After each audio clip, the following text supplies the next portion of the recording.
Hi everyone. I would like to welcome Dr. Hans De Bruyn, who is teaching Seminar 8. He's visiting us from Belgium, and we are so happy to have him here in sunny California. Welcome, Hans. Thank you, Evita. It's a pleasure to be here. Thank you for the invitation. Well, it's our pleasure. Can you please tell us a little bit about yourself? How long have you been teaching for progressive orthodontic seminars, and also a little bit about your practice? How have you got started with orthodontics? Sure. I've been teaching for POS for a long time now. It's close to 20 years, I guess. And we run an office in Belgium, in the north part of Belgium. And it's a dual office, so we have our own patients, and we also treat patients on referrals. So, and the referrals are for perio, ortho, and TMJ. So it's kind of a mixed office. And orthodontics to us is just a tool. Orthodontics is not really a goal. We are not orthodontists, okay? Yes. So we use orthodontics just as a tool to, accomplish our goal, which is restoring the function of the patient. In your opinion, what would you think is the most common misconception about adult orthodontics? Well, there's probably more than one misconception. One would be that some people say that on adult patients you cannot really do ortho. That's absolutely not the case. We have patients to prove that, because our oldest ortho patient has 64 years of age. So that's not an issue. What could be an issue is some other problems related to general health. But I don't think an age factor is an issue in adult orthodontics. There's many advantages, in adult ortho, because you can use the adult ortho as a tool to accomplish your ultimate goal, which is to restore function. And in fact, we use ortho to improve the perio. We use ortho to improve the TMJ. And eventually to put the teeth in the right position so that somebody can restore the teeth.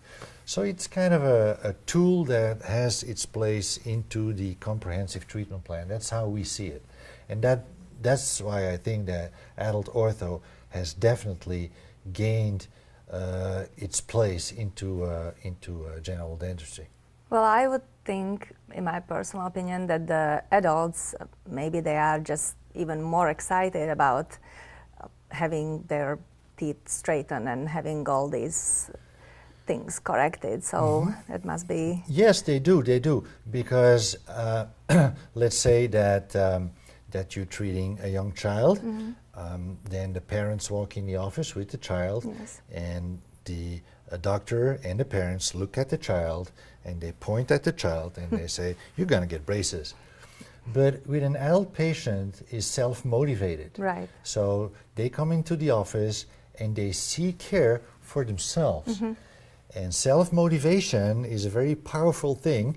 So, and they usually want to improve their smile, their aesthetics, and this is one of the things that you can help them with. Okay? Yeah, I was in my early 30s when I had braces, and I was so happy after I had that done. So I just wanted to smile all the time. Yeah, I can understand that. So what would you say the main benefits of adult orthodontic treatment are? Well, the main benefits relate to two things. First of all, you have self-motivated patients, and the self-motivated patients come with a specific complaint, and you can actually help them solve that complaint and turn it into something that they like. Usually it relates to aesthetics, okay? So that's a very good thing. And another thing is that because of the adult ortho, we are able to put the teeth in a position where the patient can actually clean them. Because keep in mind, sometimes teeth are so crowded that even the doctor cannot clean the teeth. So if we put the teeth in a good position, then everything is well aligned, the perio improves, you can put in nice restorative work because all the teeth are where they're supposed to be. And of course, then the result is that you have a more beautiful smile. So there is definitely a benefit to adult orthodontics. Right, so beautiful smile and healthy teeth. Here you go. What would you say the biggest limitations are in adult orthodontics? The first limitation is the name itself, because you're treating adults, and that's a limitation. You see, in kids we can work with growth, and in adults there's no growth. And growth usually works to our advantage, not always, but usually it does. And we can play with the growth, but not with adults, so that is a limiting factor. A second limit would be that because of the self-motivation of the patient, they are very critical, very demanding, so you'll have to spend more time on the treatment, and you have to be very careful not to make any mistakes, because there's very few emergency exits here.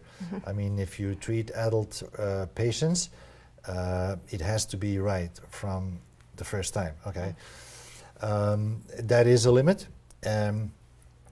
Another limit would be you're limited in time, because usually those patients have a certain time frame within which you have to be done with the treatment. And okay, you can discuss that, but the circumstances are usually more complex with an adult patient. And another limiting factor would be the dental history, because maybe they have perio disease, and that's a limiting factor. They can have missing teeth, restored teeth, accidents, I mean endos on the teeth. So there's many things to consider, things that you don't see in kids. Right. And those are all limiting factors. So there is limitations. And another thing I almost forgot, and that's very important, there's the medical history, because a patient can be a diabetic, can have heart disease. In females, you can be confronted with osteoporosis. So and hormonal changes. So it's a different ball game all the way. So can you tell me, from the years of your expertise, can you please tell us what are some tips and tricks how to treat adult orthodontics? Right. This is kind of a hard one. You kept the most difficult question for the last. First of all, the patient comes in with a chief complaint. And this is something you really have to look at, okay? So my first tip would be, patient comes in with a chief complaint, don't ignore it. Put it on the table as item number 1, because that is the reason they consult you, okay?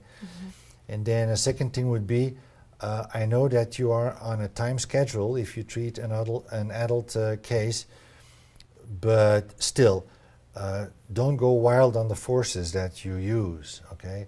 So more than in kids, I would urge everyone to use low forces as in orthodontics, to move the teeth around. And then I would say avoid any movement of the teeth that you don't want, okay? So avoid unwanted tooth movement. That would be a very important rule, general rule. So, and rule number 2 would be, don't forget rule number 1. So that's a good rule to remember. Okay. Hans, you have developed this class, Adult Ortho. How would you say this class complements the regular orthodontic series that Progressive Orthodontic Seminars teaches? Okay, that's an interesting question, because my personal opinion is that orthodontics for growing children or orthodontics for adults, in fact, is a different ballgame. Not only from the patient perspective, because the patient is self-motivated in adults, but also from the perspective of mechanics and materials that you use. A good example would be cervical headgear.